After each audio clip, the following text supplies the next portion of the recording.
He with a smaller army, that's why I think it says his feet and he touched not the ground. He went so fast, it looked like he's just flying over the ground to get there. It's part of the symbolism.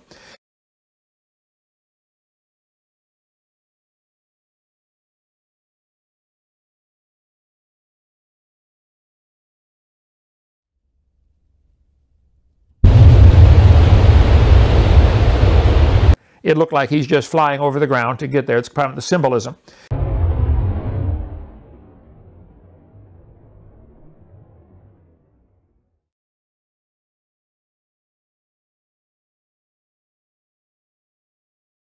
And the goat had a notable horn between his eyes, probably representing Alexander the Great.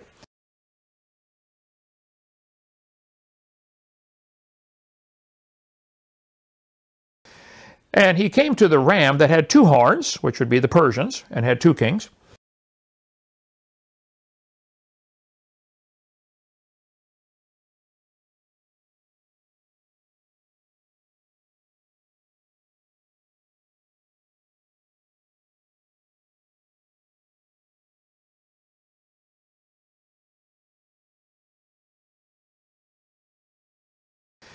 And he came to the ram that had 2 horns, which would be the Persians, and had 2 kings.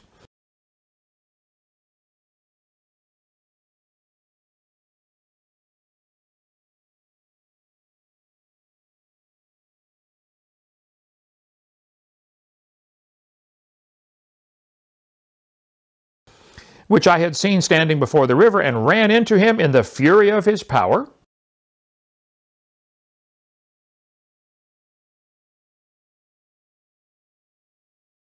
And I saw him come close unto the ram, and he was moved with choler against him. That means he was angry. And smote the ram, and brake his 2 horns.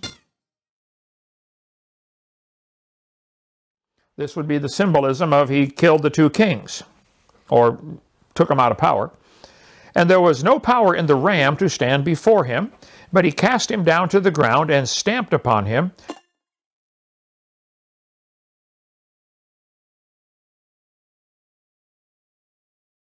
There was none that could deliver the ram out of his hand.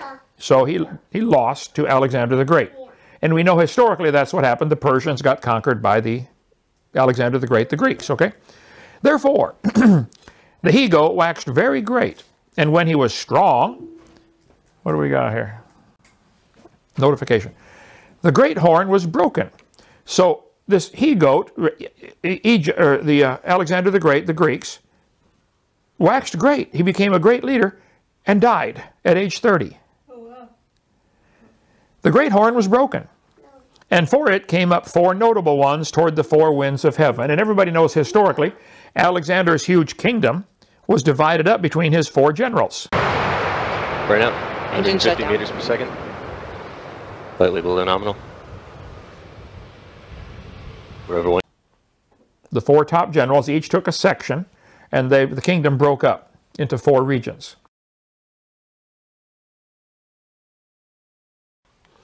And out of one of them came forth a little horn, a kilometer.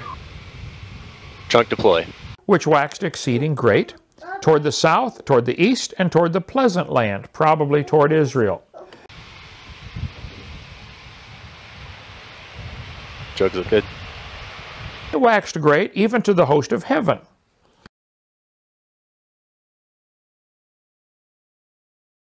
And it cast down some of the host and of the stars to the ground.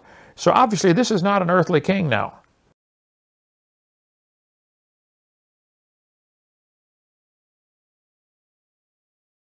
This is talking about a satanically motivated person, because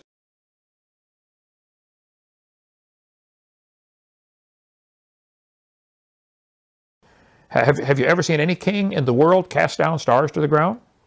Dude, this shit is crazy. What? Oh my god, that's ridiculous. Oh. Have you ever seen any king in the world cast down stars to the ground?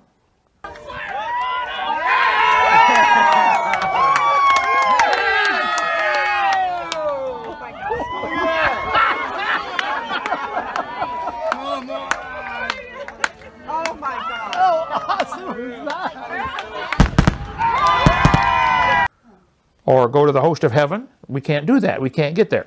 Oh, wow! Oh my God! Or go to the host of heaven. We can't do that. We can't get there. And he stamped upon them. So this now has become, I think, a satanic, probably the devil.